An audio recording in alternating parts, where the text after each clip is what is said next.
भगतसिंगाचं वाक्य आहे. भगतसिंग म्हणतात घर कोई सरकार, भगतसिंगाचं वाक्य आहे घर कोई सरकार देश के युवाओं के सम्मान करती नहीं है.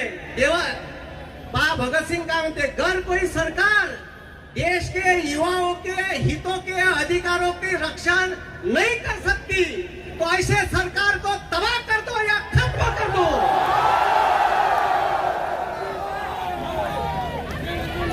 आणि लक्षात ठेवा म्हणा सत्तेत बसणाऱ्या चोरांनो, हे माजून गेले साले आणि ह्या चोरायचा जो सरगना आहे नाम नरेंद्र काम सरेंडर. राजीनामा अभिजित दादा, राजीनामा धर्मेंद्रचा घेऊन न होणार, नरेंद्रचा बी घ्यायला लागल. कारण सरगना सरगना सरगनाओं का सरगना वही है. आणि या देशात 4 गोचिड आहे जे या देशातल्या बेरोजगार युवकाचं रक्त शोषण करत आहे, या देशातल्या कामगारांचं रक्त शोषण करत आहे, या देशातल्या शेतकऱ्याचं रक्त शोषण करत आहे. ते 4 गोचिड आहे. नरेंद्र, मुखिया,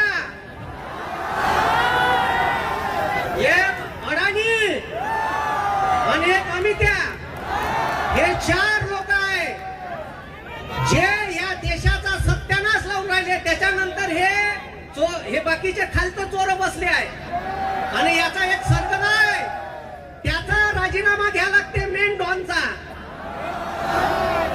नरेंद्रचा राजीनामा घेतल्याशिवाय, कारण का ह्या धर्मेंद्रला जरी हटवलं तरी तिथं ह्या चोर आणून बसवल, कारण हे पुरे चोर बसले आहे.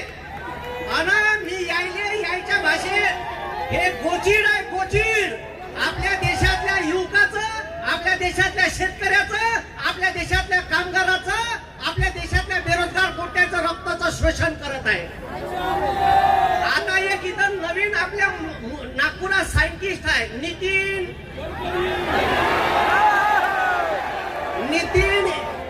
इथेनोस्टाईन. त्याचा बॅनर बनवून आणलाय, तेव्हा तिकडा आहे बॅनर वरत कर रे.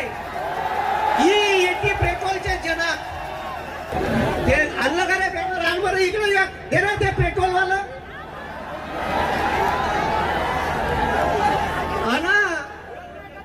यायले सांगतो का हम कॉकरोच है, कॉकरोच 100 बार काटोगे तो भी मरेंगे नहीं, फिर से जिंदा रहेंगे. आम्हाला 100 वेळा जरी कापाल ना तर आमच्या काळजातून एकच आवाज निघाल, इन्क्लाब जिंदाबाद, भारत माता की, भारत माता की. तेव्हा बनून आणले हे यायच्या पोट्याले मोठं करणं चालू आहे. तुमच्या गाड्या पुक करून बंद पडणार आहे. हम कॉकरोच है, 100 बार काटोगे तो भी जिंदा रहेंगे. भारतातल्या पोट्याचा सत्यानाश करणारा धर्मेंद्र. आम्ही शोलेमध्ये पाहिला होता, शोलेतला धर्मेंद्र कसा होता आणि ह्या 5 चोर. आता हेलिकॉप्टरनं पेपर आणून राहिला. पहिलेच केलं असतं तर पहिले कशा उपडत बसला असेल तिकडं.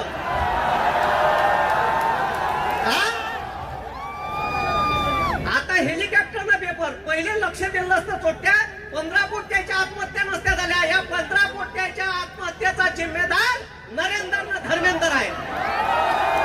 आणि या धर्मेंद्रवर खुनाचा गुन्हा दाखल व्हायला पाहिजे. यानं 15 पोरांचे जीव घेतले.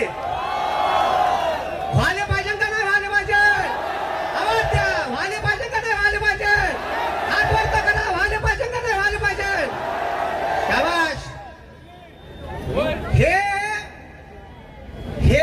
आपल्या देशाला लुटून खाऊन राहिले. उद्या आपल्यावर कोणती वेळ येईल. आता पुन्हा एक रील आली का युपीएससीचा पेपर एकाच क्लास मधल्या, ठीक आहे, सेट मधले 80 जवळपास प्रश्न आले. म्हणजे आता युपीएससीचा बी पेपर नाही राहिला, नीटचा बी पेपर नाही राहिला. नाव नीट आहे पण अजिबात नीट पेपर होत नाही. अरे बरोबर आहे का? हा, म्हणून ठीक आहे, हे चार गोचिड मधले पहिले 2 गोचिड मोठे बदमाश आहे. आम्हाला साले कॉक्रोच म्हणते. त्या सुप्रीम कोर्टाच्या चीफ जस्टिसला जराशी लाज नाही येत का देशातल्या लोकांना कॉक्रोच म्हणाव? मग आम्ही कॉक्रोच आहे आणि कॉक्रोच का करू शकते हे ताकद आम्ही दाखवून देऊ. आता भारतातल्या प्रत्येक शहरात आंदोलन चालू आहे.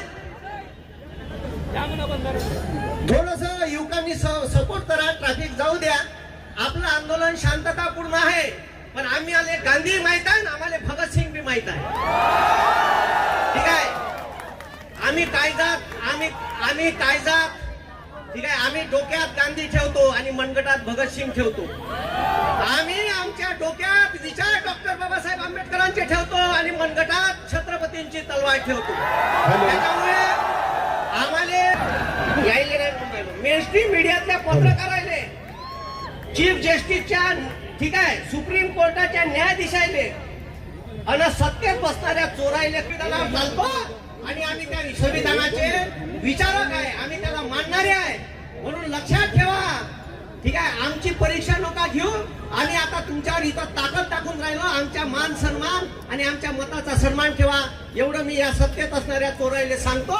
नाही तर पुन्हा आम्ही दिल्लीत याच्यापेक्षा 4 पट मोठं आंदोलन करीन आणि तिथं का होईल हे सांगता येणार नाही. धन्यवाद. जय जवान, जय बिरसा मुंडा, इन्कलाब जिंदाबाद.